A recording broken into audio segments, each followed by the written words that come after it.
你们有没有觉得家里的下水道有点不对劲？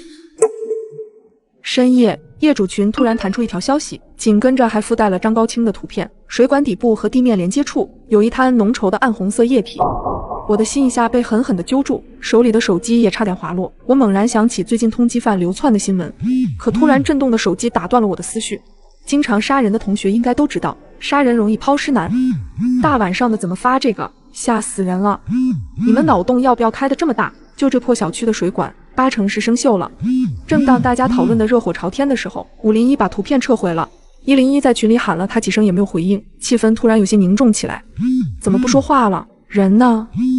听说有个通缉犯逃到我们这了，不会是出什么事了吧？看到这条消息，我心头一惊，赶忙检查了一遍家里的门锁，但很快501在群里回复：抱歉，是我没注意到，是柜子里老公的袜子掉色了。下面的图片里正是一团被水浸湿的袜子，我提起的心又放了下来。可下一秒，402却突然给我发来了私信：你有没有感觉自来水的味道也怪怪的？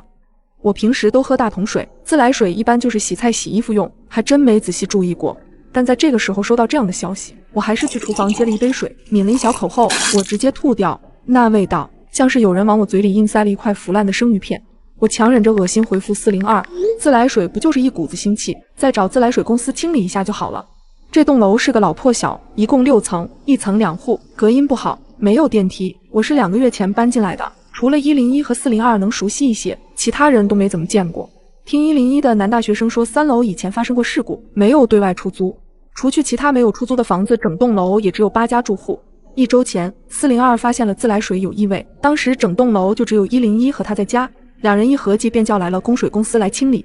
可这次402却告诉我，其实那怪味根本不是铁锈，是有人在水箱里养了几十条碗口粗的鲶鱼，有一小半可能是缺氧死掉了。不信你可以问101，我们这栋楼也没有监控，怕吓到你们，所以我就没说。他的语气根本不像是开玩笑。想起来自己刚刚抿了一小口的水，只感觉一阵干呕。我仔细的漱口后才回复了消息，那估计是上次的味道还没完全消散吧。因为我在医院工作，对血腥的味道很熟悉，这次我又在水里尝到了同样的味道。紧接着402又在团购群发起了消息，里面只有我、402、502和1014人。大家不觉得501的图片有问题吗？就算袜子掉色渗水，也应该是顺着水管流下来，可图片里分明呈放射状喷溅。这种管道跟柜子上的洞本来也不是完全贴合，有一部分水顺会从缝隙滴落，形成喷溅状的痕迹也很正常，这有什么好怀疑的？回忆之前被501撤回的图片，好像确实跟502说的一样，一定是402对上次水塔里的事有了心理阴影，才会这么紧张吧。好，那你看群里的图片，右边黑乎乎的，就算是掉色也不会出这种不均匀的情况，这明显是血液氧化的痕迹。501说袜子是她老公的，可住了这么久，你们有谁见过她的老公吗？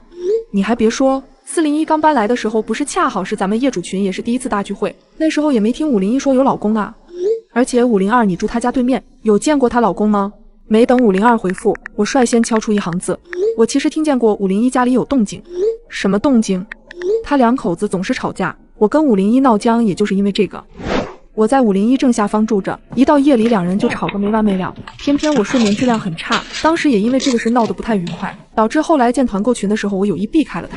但很快402又给我发来私信，第一次水箱出事的时候他刚好去旅游了，整栋楼唯一没喝过死鱼水的就是他，怎么就这么碰巧呢？而且我敢肯定，那片水渍绝对是血迹。还没等我接茬，业主群有新消息提示，402在业主群里直接艾特了501，你那个掉了色的袜子呢？过了一会，501发了一张图片，一坨黑红相间的烂袜子被随意扔在地上。你家有双氧水吗？双氧水消毒杀菌，算是家庭常备药了。我正猜测他的用意，501却老实的回复有。我在网上学了个小妙招，正好试试。双氧水能恢复袜子的颜色。倒好了，帮我拍的视频，我看看网上说的是真是假。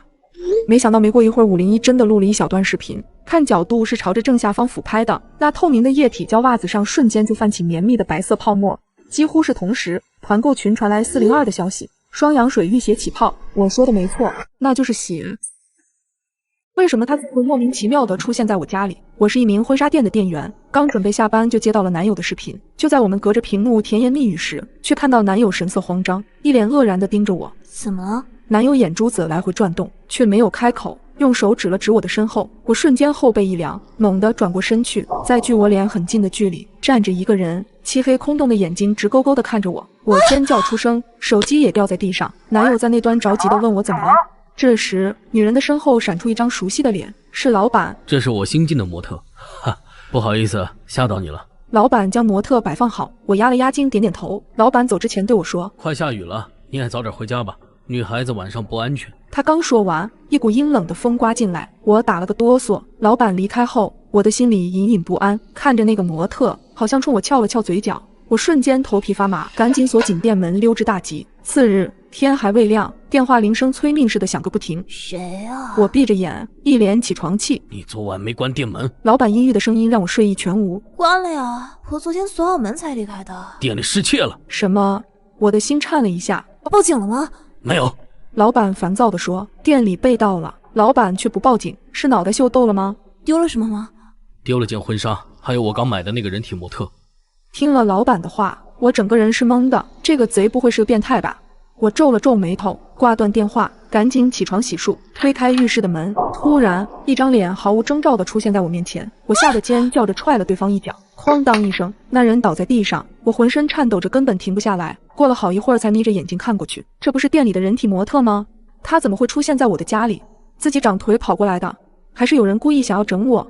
无论是哪个原因，都足以让我毛骨悚然。我硬着头皮把模特搬回了店里，告诉老板模特是在垃圾场找到的。他意味深长地看了我一眼，人体模特莫名跑进家里的阴影一直挥之不去。于是我辞掉了工作，住进男友的家。入住第3晚，又是狂风暴雨来袭，我有些胆怯，可男友远在千里之外，鞭长莫及。一阵沉闷的敲门声将我吵醒，手机上显示时间清晨4点30分，我的心中掠过一丝恐惧，支起耳朵听着外面的动静。漫长的等待后，敲门声终于停止，我暗暗松了一口气，蹑手蹑脚地下了床，顺着猫眼向外看，走廊里一个人影都没有。我睡意全无，打开了客厅的灯，地板上莫名出现了一排湿漉漉的泥脚印，我的头皮瞬间发麻，用力咬住嘴唇，不让自己叫出声。脚印延续到书房，我屏住呼吸打开门，书房里一个单薄的女人背对着我。你是谁？为什么来我家？我不敢太靠前，咬紧牙关问她。女人没有任何反应，我又重复了一遍，女人依旧没有回头。直觉告诉我有些不对，我深吸一口气，朝她走了过去。在看清她的脸后，我发出凄厉的叫声，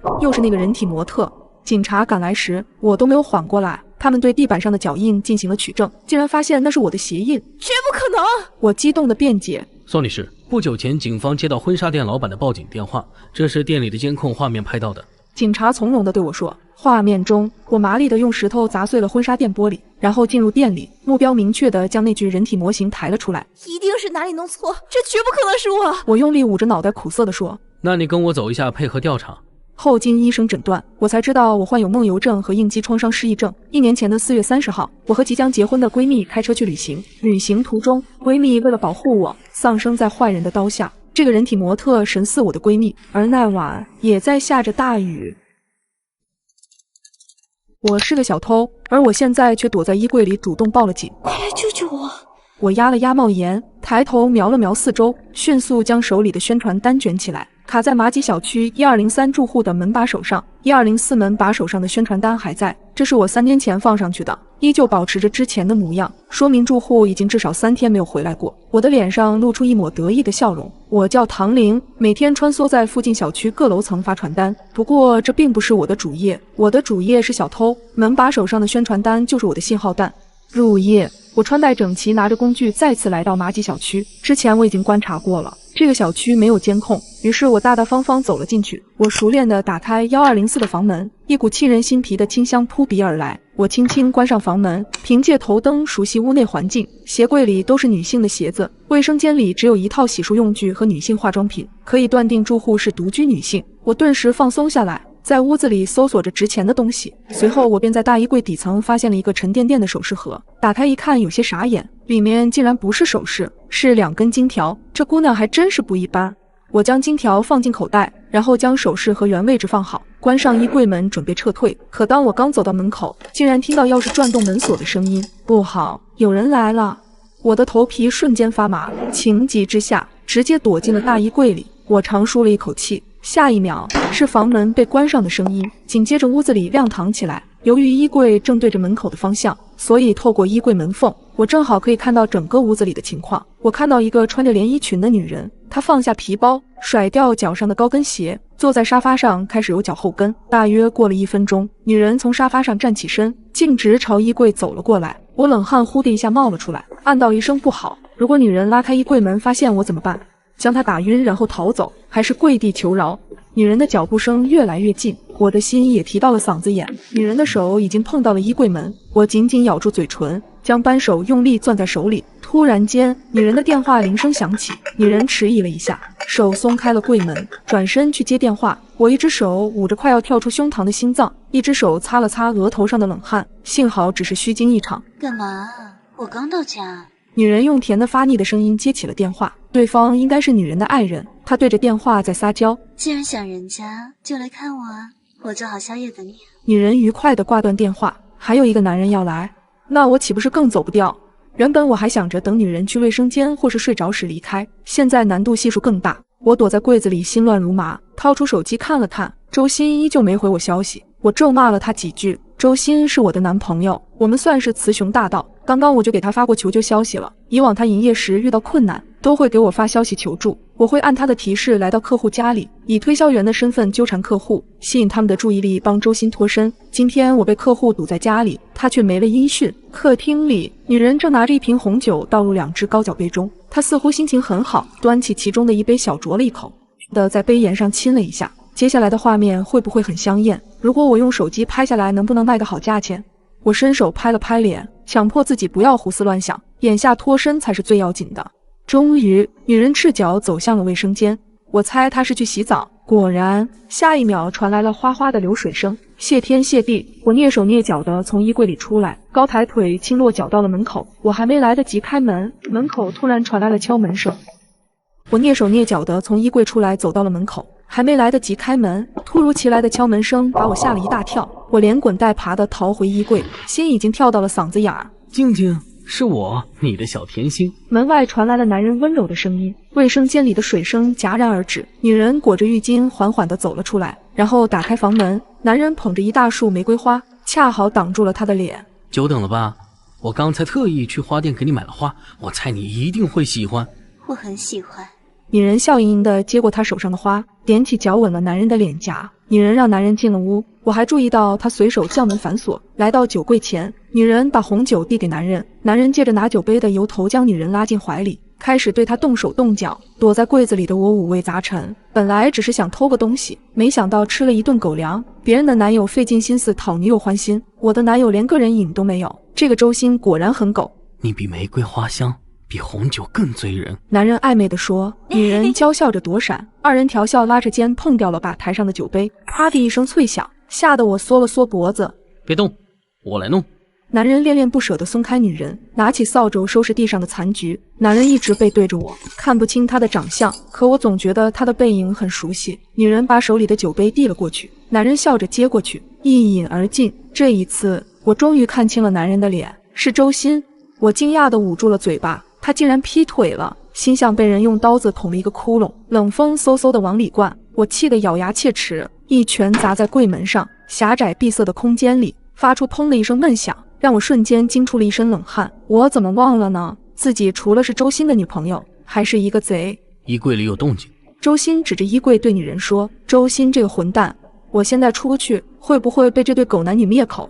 我新买了一套好看的睡衣，就在衣柜里。女人风情万种地笑了起来，我这就去拿。周鑫两眼放光，口水恨不得流了下来。我恨得牙根痒痒，发誓只要周鑫打开衣柜的门，我就用扳手抱了他的头。他走路的姿势有点怪，就像喝醉了酒。周鑫的脚步越来越近，我的后背再次发凉。在距衣柜不足1米处，周鑫突然停了下来，眼睛一翻，一头栽在地上。我心头一紧，用力扣着手心，理智告诉自己不能出去。女人一脸平静地站在那，嘴角噙着一抹诡异的笑容。周鑫一头扎在地上后便不再动弹，女人蹲了下来。就这2把刷子还敢劈腿，真给男人丢脸。他说完这句话，突然看向衣柜，冲着我挑了挑眉。我吓得魂都丢了，眼泪噼里啪啦往下掉。好在女人并没有打开衣柜，而是转身进了厨房。紧张的气氛随着她的离开冲淡了一些。我不知道女人接下来要做什么，直觉告诉我，女人给周鑫喝的红酒有问题。我想把周鑫叫醒，担心声音太大会引起女人的注意，只能拉开一道缝，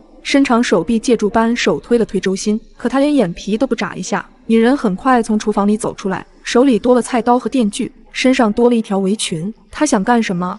一个可怕的念头在我的脑海里闪过。女人再次看向衣柜，不过眼神有几分温柔，还调皮地吐了吐舌头。我感觉衣柜里的温度又降了2度。她又走向客厅，打开电视，调了一档娱乐节目。画面是一对新婚夫妻在拍婚纱照，男生1.85米的身高，还是个金融硕士。女生很幸福地说：“我们俩就是最近很火的那个牵手 APP 认识的，全是年薪大几十个，想认真谈恋爱的大帅哥，不是985就是海归硕士，头像必须经过真人认证，姐妹们赶紧冲！”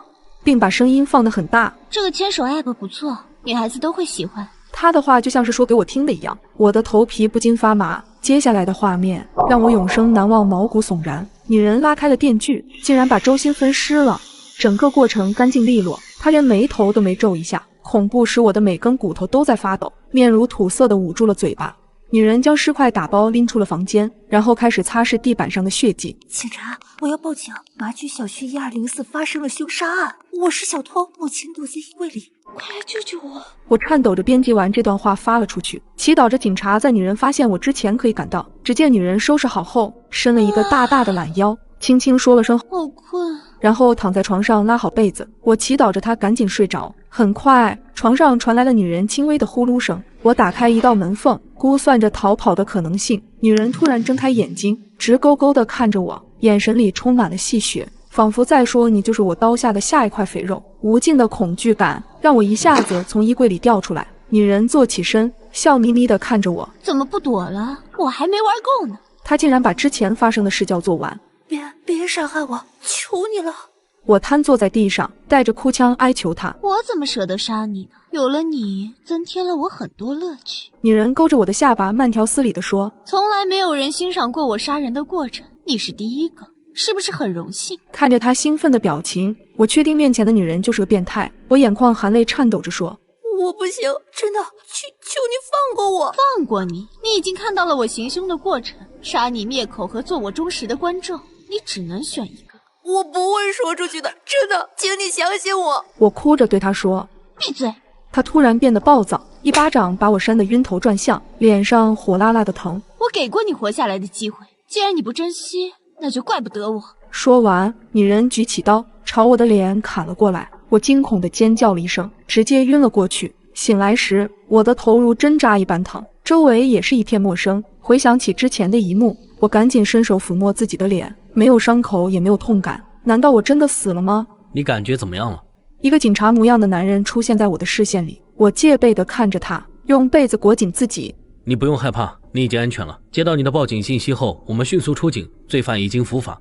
听完警察的话，我终于松了一口气，活着的感觉真好。那个女人太可怕了，想到之前发生的事情，我依旧瑟瑟发抖。后来了解到，女人因为被背叛，一怒之下杀了老公，之后便将那些垂涎她美色的男人骗回家，再杀掉他们，来满足自己的快感。周鑫就是那个精虫上脑的可怜虫。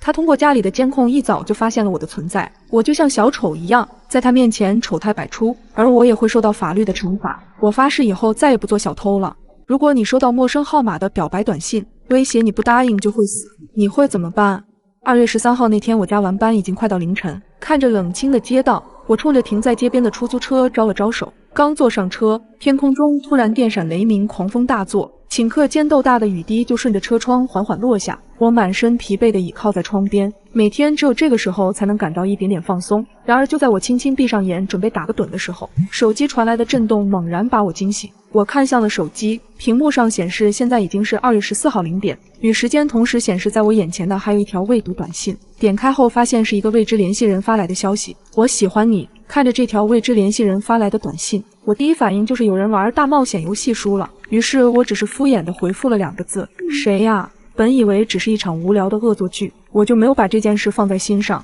殊不知就在我刚放下手机时，却再次收到短信：你必须做我女朋友，否则我保证你绝对活不过明天。什么鬼？这人有病吧？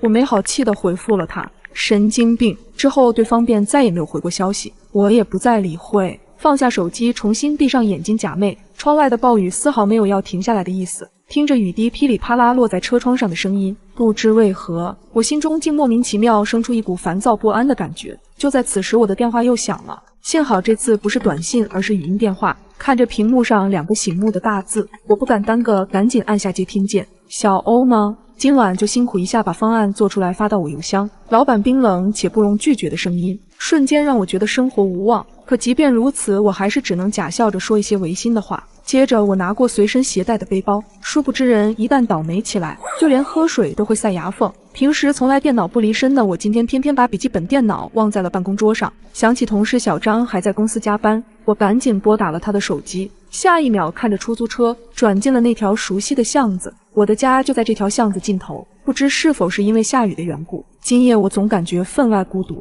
打开朋友圈，除了有个别微商的广告以外，几乎被各种秀恩爱撒狗粮的情侣刷屏了。此刻再想到自己只收获了一个陌生人的恶作剧，更是喜提一次熬夜改方案的机会，是真够悲催的。没过一会儿，我就到了家楼下。就在我刚进入楼道时，天空中突然电闪雷鸣，整个楼道的灯也在瞬间暗了下来。我拿出手机照亮，一路走到电梯前，可任凭我怎么使劲按，电梯都没有做出任何反应。不会是跳闸了吧？我心里1万只羊驼呼啸而过。没办法，我只能走楼梯了。爬到8楼，让很少运动的我腿都软了。看着伸手不见五指的漆黑楼道，我咽了口水，心中那股强烈的不安感再次涌上心头。不知为何，我总感觉在这片寂静的黑暗中隐藏着什么可怕的东西。于是我不敢再过多停留，赶紧掏出家门钥匙。然而就在我刚把钥匙插进锁孔时，突然一双大手从身后紧紧捂住了我的嘴。霎时间，我的脑子一片空白，想要大声呼救却叫不出声，感觉身体也被牢牢控制。就这样，我被拖进了黑暗的楼道里。还没等我反应过来，身后的男人一个闪身来到我面前，他随手从口袋里拿出一块抹布，把我的嘴堵住，接着就想对我做些什么。我怎么也不敢相信自己有生之年竟然还能遇到这种丧心病狂的变态。我用尽全力挣扎，妄想能摆脱魔爪，殊不知就在我死命挣扎时，脚下一个踉跄没站稳，于是我就这样重重地从楼梯上摔下，撞到了后脑勺。在失去最后一丝意识前，我看向了那个侵犯我的人，奈何漆黑的环境下，我只看到一个高大的身影。或许我的命运就是注定只能走到今天，心里涌过万般无奈与不甘，但也只能与这个美丽的世界说声再见。2月14号0点，我惊吓着醒来，手机收到一条陌生短信：我喜欢你，似曾相识的情景。我按着太阳穴，头有点痛。这个噩梦让我冷汗直冒。天果然在下暴雨，随后又是老板的电话，我让同事顺路给我带笔记本，跟梦里的一模一样，只是我没有回复那条短信。2月14号0点，我惊吓着醒来，手机收到一条陌生短信：我喜欢你，似曾相识的情景。瞬间只感觉后背发凉，汗毛直立。我下意识地看向窗外，外面的倾盆大雨似乎在向我证明着什么。然而还没等我弄清楚事情的原委，又接到了老板通知熬夜改方案的电话，然后就是我顺其自然地打电话给同事，让他下班顺便帮我带一下电脑。此时发生的一切竟然奇迹般和我的梦境完全一致，唯一不同的是这一次我选择不回信息。对于这种变态，最好的处理办法就是不予理会。或许是看出我脸色不对劲，出租车司机满脸关心地问我：小姑娘，你怎么了？是不是晕车啊？司机师傅的一句话瞬间把我四处飘扬的思绪拉回了现实。我看向他，只不过一眼差点把我魂都吓没了。虽然我只能看到司机的背影，但总感觉这个身影竟然有几分熟悉的错觉。想到这里，我不禁倒吸一口凉气。好在没过多久，车就停在了我所居住的单元楼下。直到看着出租车彻底消失小区里，我才稍微放下心来。与此同时，和梦境里一样，天空中突然一阵电闪雷鸣，接着楼道瞬间陷入了一片漆黑，电梯也在同一时间断电。有了上一次的经历，我很清楚自己马上就要遇到那个变态，于是我一刻也不敢耽误，直接一口气爬到了8楼。即使此刻我只感觉到腰酸腿疼，两眼直冒金星，但值得庆幸的是，我终于赶在变态对我下手前打开了家门。房门被打开的刹那，手机再次响起，原本以为是给我送电脑的同事到了，结果看到消息，我整个人瞬间如坠冰窖。你不回信息就代表你不答应，如果你不答应的话，我会杀了你哦。是那个变态。我下意识地进屋关门，可惜为时已晚，一只手死死抵住了门。那个男人就这样从门缝中挤了进来，一把捂住我的嘴，然后狠狠将我按在地板上。我用力咬住了他的手，唇齿之间开始泛出浓烈的血腥味。我能察觉到男人隐忍着痛苦，微微颤抖着。然而下一秒，他竟然把另一只手探进了我的裙底，内心的羞耻感让我用尽全身力气发起最后的反击。他似乎彻底失去了耐心，下一秒他停下了到处乱摸的手，掐住了我的脖子。我的呼吸越来越困难，意识开始变得模糊。在心跳停止的前一秒，我终于想明白了一个事，原来之前发生的那些事根本不是梦，都是真的。果然，当我再次睁开双眼环顾四周，我非常确定自己此时正在一辆出租车上，车窗外的倾盆大雨，手机上那条熟悉的短信，一切都透露着我陷入了一场可怕的死亡循环。然而最令人绝望的是，我根本不知道要怎么样才能走出这场循环。看着单元楼内准时断电的楼道灯和电梯，我彻底不敢自己回家了。我看向了司机师傅，张了张嘴，从嘴里挤出一句话：师傅，您能送我上楼吗？我可以给您加钱。听闻此言，我看到出租车司机沉默了好一会儿，他的犹豫让我直接将他排除了嫌疑人名单。我有幽闭恐惧症，我再次诚恳地向司机师傅开口。这一次，他终于下车，跟着我走进了漆黑的楼道。在得知电梯无法正常运行后，师傅耐心地陪着我步行上了8楼。这次，我很安全地回到了家里，家里也断电了。我锁好门窗，拉上窗帘，坐在椅子上大口大口地喘着气，在家里顿时让我安心了许多。突然的敲门声吓得我一激灵，谁？我颤抖着问。突如其来的敲门声让我稍微放松的心情又紧张起来。谁？我颤抖着声音问。是我，赵宇，电脑给你送过来了。听到同事的声音，我缓缓放下戒备，打开了房门。透过门缝，我看清了赵宇的脸。怎么不开灯啊？家里断电了，我无奈地说。我去看看。我听着楼道的脚步声走远，不久家里的灯亮了，我的心也回暖了许多。他递给我笔记本后便打算离开，我想着一个人害怕，便挽留他留下喝口水。你脸色不太好，是不是身体不舒服？赵宇问。我还来不及开口，手机震动了起来。这个男的是谁？你是真的不想活了吗？我瞬间崩溃，泪水控制不住。赵宇关心地询问我怎么了，有个男的想杀我。我举起手机给赵宇看，看了短信内容，赵宇安抚我。你打过这个电话吗？我摇了摇头。他拿过我的手机，拨了过去，片刻后皱眉。打不通。我要不要报警啊？赵宇帮我分析。你现在没出事儿，没有证据，估计没法立案。他在房间里帮我检查了一下，没发现隐藏的摄像头。短信又亮了，你要留这个男的过夜吗？外面轰隆一声，灯再次灭了，房间再次陷入一片黑暗。赵宇打开了电筒。是不是又跳闸了？我出去看看。我立刻拉住他，让他不要出去。不要紧的，我去看一眼就回来。说完，他打着电筒，轻轻地推开了门，随后把门合上。我贴着门，听着他检查电闸的动静。突然一阵哐当声，像是有什么东西砸在了电表的铁皮上，门突然被疯狂地敲响，我吓得往后退缩。随后是赵宇的闷哼声，不救他，他肯定会死的。我打开一个门缝，赵宇立刻将手伸了进来，我将他拽进屋，但是已经晚了，他的喉咙被割了一道口子，血鼓鼓的往外流。我胡乱的用毛巾帮他按住，但是无济于事。临死前，赵宇抓紧我的手，他睁大着瞳孔，停止了呼吸。我的大脑一片空白，心脏也漏了好几拍，随后才想到报警。但在我拨出电话的前一刻，我停下了。赵宇是因我而死的，如果我重来一次，他是不是就不用死了？我捏紧门把手，如果还得死一次，那这次一定要看清那个人是谁。我颤抖着手，义无反顾地打开房门，高举起手电筒对准他的脸。他显然没想到我会自投罗网，愣怔在原地，看着他的颓废的五官，脑子里突然轰了一声，是你！我的心突然好痛。再次醒来后，看着窗外的雨，我泪流满面，心却无比平静。这个想要置我于死地的男人，是我的前夫宋文杰。我们结婚后，我才知道这个男人神经敏感，还不求上进。当年为了维持家里开销，我在外拼命的工作，但每次加班回家后，他都会怀疑我跟那男人厮混，吵了很多次架，甚至我的穿着也必须按他的要求，否则他就会发飙。穿这么少是出去卖吗？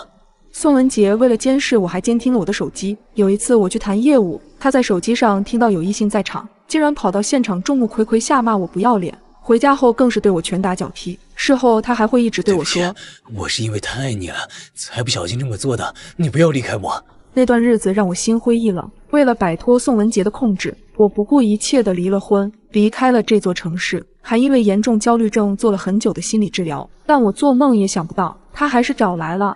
这次我果断给那个陌生号码回了信息，宋文杰，我在家里等你。捏紧了手机，我决定赌一把。为了不让无辜的人被牵连，这次我没有让司机送我上楼，也没有让赵宇过来。在楼下的时候，我发出了一条短信，随后回家，开着房门等着宋文杰的出现。没过多久，那个身影就出现在了我的面前。我咬了咬唇，尽量平静地说道：“宋文杰，我们已经离婚了，我们放过彼此不好吗？”不可能，我们生生世世都要纠缠在一起，你逃不掉的。一副完全不听我讲的样子。宋文杰，我已经不爱你了。话还没说完，他便暴怒地捏住我的脖子。你怎么能不爱我？你必须爱我，你只属于我。他发疯般的喃喃自语，我被他掐得快喘不过来气。我瞄了眼时间，差不多了。我抓起事先准备好的烟灰缸砸了下去，一声闷响后，他并没有倒下，晃晃悠悠地拿出刀刺向了我，嘴里还不停地碎碎念：“哪怕是死，我们也要在一起。”我没有躲弹，微微偏过了身子。恍惚间，我听到有人的叫喊声：“不许动，举起手来！”等我再醒来时，人已经躺在病房里，而不是那辆出租车上了。我知道自己赌对了，妈妈就坐在我的旁边，看到我醒了，红了眼眶。丫头，你终于醒了，你知不知道你差点没命了？得亏没有刺中要害。她摸了摸我的头，宋文杰已经被抓了，你别害怕，他再也不会伤害到你了。看着妈妈苍老了许多的面容，我拉着她的手哭了起来。